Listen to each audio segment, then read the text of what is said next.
We are back yet again on the thiccmaninc podcast, and this week we have many things to talk about, most of them money related. First up, the Dolphins owner Stephen Ross has gotten himself in a lot of trouble. He is suspended until October 17th, a similar time frame to the Sean Watson suspension, by the way. Will be fined $1.5 million and will lose a first round draft pick in 2023 and a third round draft pick in 2024. All because he tampered with Tom Brady and Sean Payton. He tried to get both those men into his organization, both as a player, coach, and someone in the front office. He failed every single time. Subsequently, the NFL said, no, you can't do that. Now, what was not confirmed in these reports was that Ross was paying his head coach, Brian Flores, to intentionally lose games, or attempting to. I personally believe he did try and get Flores to lose intentionally. Flores refused to do it, and that if this came out, the NFL would be forced to make Ross sell his team. So they are avoiding a wee bit of trouble with this, and just saying, okay, you're suspended for 6 weeks or so, you're fined an inconsequential amount of money, you're a bazillionaire, and you're losing a few draft picks. He got off fairly light for what I think he actually did. Brian Flores has voiced his displeasure with this, and I am not very happy with the situation. I think he should have had to sell the team for what he's done. But Tristan, what do you think? It's funny because they kind of assert that in the findings that Stephen Ross did make those they call them jokes in the findings, and he did make those kind of statements within the organization discussing whether or not it'd be more beneficial to the team to actually value their draft position and losing versus winning. And that's how it is framed. They acknowledge that those type of conversations at least took place, but one can only assume the reason those did not take place is because of how high Brian Flores' character is. He was not willing to lose games for the sake of a draft position and refused to let that happen. Had it been a coach of lesser moral character, that might have happened, and Stephen Ross may have been forced to sell the organization, and it would have put a massive stain on the NFL. So in all reality, even though Brian Flores is now all of a sudden the NFL's boogeyman, he saved the NFL from becoming called frauds, and he saved Stephen Ross from having to sell his team and lose his billion-dollar franchise. And Stephen Ross's comments and the statement he released are absolutely pathetic. They're entirely stupid. He once again attacks Flores' character. He says all those findings were unfounded and that Flores is basically a liar. And then when it comes to the other findings regarding the organization, he acknowledges that he strongly disagrees with the findings, but he's not going to fight him because he doesn't want to cause any more disruption. He doesn't want to distract from the season the Dolphins are about to have. And when he doesn't want to rock the boat he tried to recruit Tom Brady on. Yeah, and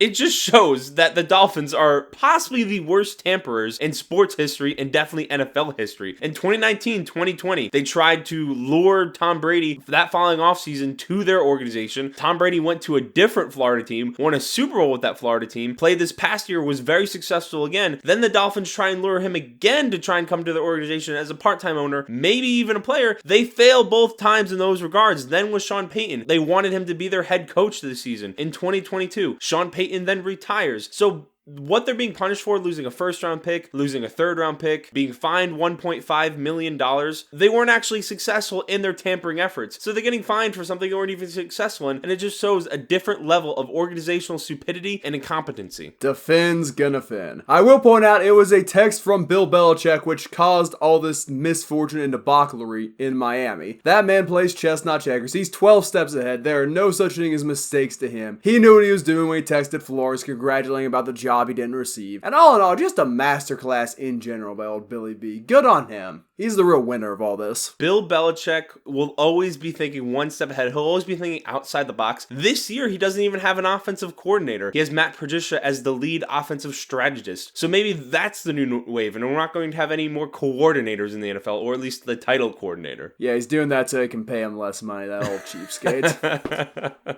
But two people who got paid a very good sum of money, Deebo Samuel and DK Metcalf, both recently signed extensions. I'm going to start by talking about Deebo. I think that is a very big deal for the 49ers. He was the heart and soul of their offense in addition to George Kittle. Anytime they had to spend without him in the upcoming season would have been dreadful for Trey Lance. Trey Lance will have had to fight through insufficient wide receivers, getting in gunfights with water pistols. And sure, Kittle will be a nice safety blanket, but at the end of the day, they think this kid is the future. They think he's got a giant arm and can move it down the field. They want someone who can get open someone who's going to catch the ball for him, and in some cases going to come out of the backfield and run the ball and help him out. Having Deebo on that team is a tremendous benefit for the 49ers. I'm glad they worked the deal out, and he's getting every penny he deserves. Well, when it comes to the 49ers specifically and them signing Deebo Samuel, I think it is a move they had to make just due to the fact they have a very young quarterback in Trey Lance. They want to build around him. They want him to be the future. They have the opportunity to pay receivers like Deebo. So from that perspective, I think it was a very good idea. And when it comes to the DK Metcalf contract, the Deebo contract, and even the Terry McLaurin contract that happened a couple weeks ago, I think the NFL is finally figuring out contracts that not only benefit the players, but also benefit the organizations, so they're not saddled with bad long-term deals where the last 2 years of the deal, they're paying a player a lot of money to not really touch the field for them. Now, DK received a $30 million signing bonus, and Deebo Samuel received $41 million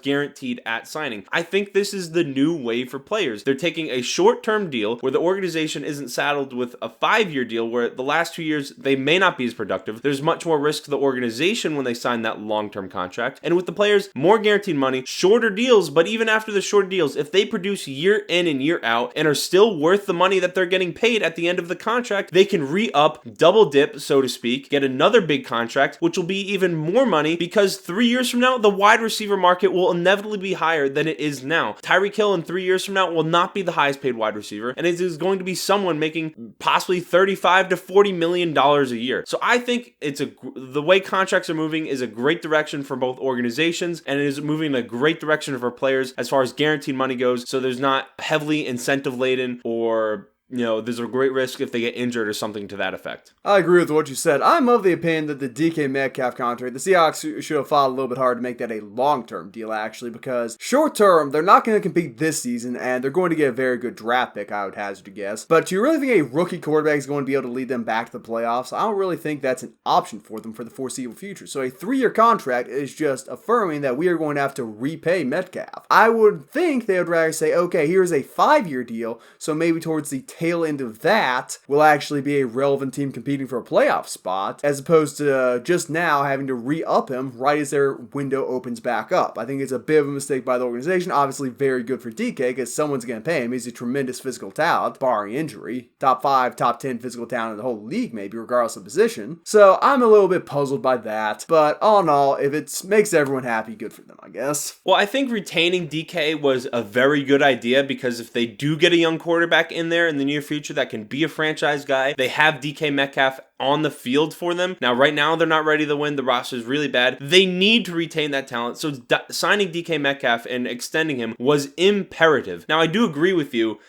I think they probably should have fought a little bit harder maybe for a 5-year deal because if they find that guy next season or the season after that, DK is only going to have 1 or 2 years left on his contract. So it doesn't make that much sense from that perspective, but it does also protect them still, as it does with any player, that if he does get injured or his production does decrease, they can maybe get him at a lower value. I just don't think teams win Super Bowls or compete for them by signing safe and nice contracts, but that's neither here nor there. Speaking of a contract, which made somebody unhappy, the clause in Kyler Murray's contract that he was mandated to watch a minimum of 4 hours of independent film every week has been removed. Now, this is a $230 million contract. Kyler Murray got absolutely paid. There's no debate on that. But people are saying, oh, is it bad look for the organization? It's a bad look for Kyler. It makes Kyler look bad. I personally don't dislike it. I think Kyler Murray, while a very talented passer of the football, is his best when he is out of the pocket, moving around, able to extend plays and wait for someone to get open. If he wants to be a more traditional pocket passer, he's got to redefine his game. And I think Kyler Murray wants to be a more traditional pocket passer. He's got the arm talent, he can be accurate, but I do think he is a few steps away from being a truly elite Tom Brady, Peyton Manning-esque style passer, which, based off conversations had about him towards the end of the year and his habit of physically breaking down every season, he should be aiming for. But you could disagree with me, Tristan. You made a TikTok about this. Tell me your thoughts on that little clause. Well, I think the clause from the very beginning made absolutely no sense to me, and kind of much like it did the Dolphins organization. Even though we may like the Cardinals roster, it just shows how incompetent they can be. They have no clue what they're doing from an organizational perspective, and the fact that they felt the need to include film study within Kyler Murray's contract is ridiculous. I mean, just from my perspective, and any NFL fan can do this if they've watched Kyler Murray's ability to diagnose blitzes, his ability to see the field, has never been in question. He's one of the most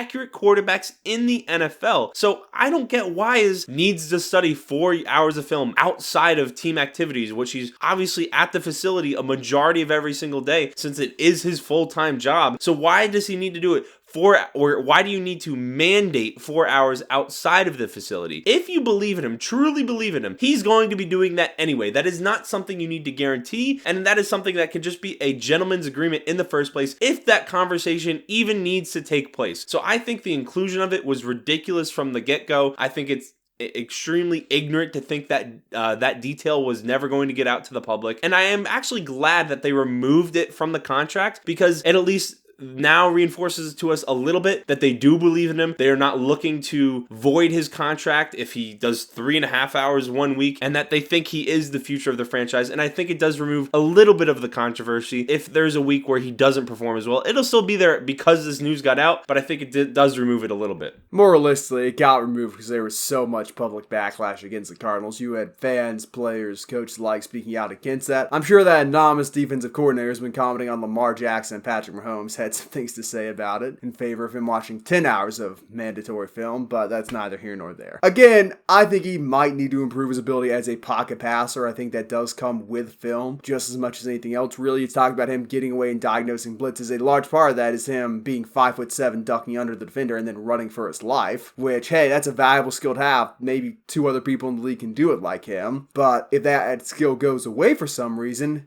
do you really feel comfortable with Kyler Murray guiding you through the playoffs? I don't think so. Again, this is all hypothetical. Kyler Murray could watch 80 hours of film a week and practice for the other 40. Who knows? If diagnosing blitzes had everything to do with athleticism, then Daniel Jones wouldn't be a statue in the pocket that gets leveled and fumbles 24/7. So to say that Kyler Murray's ability to avoid pass rushes just due to his athleticism is ridiculous. No one was in 10 feet of him, so maybe Daniel Jones isn't that much of an athlete. I get what you're saying, but again, his ability to escape the pocket is why it's such a problem to blitz. But we're getting into semantics and going to start repeating ourselves, so I'm going to smoothly transition us to the outro right here. That has been the podcast. Be sure to subscribe. We're over 1,000 subscribers now. Like the video. Let us know what you think about Kyler Murray's contract. What do you think about the new wide receiver contracts that have... Let us know about the new wide receiver contracts that have been signed within the NFL. And let us know what you think about the new Dolphins tampering news that has come out in the NFL. We'll see you in the next one. Like the video, subscribe. Peace.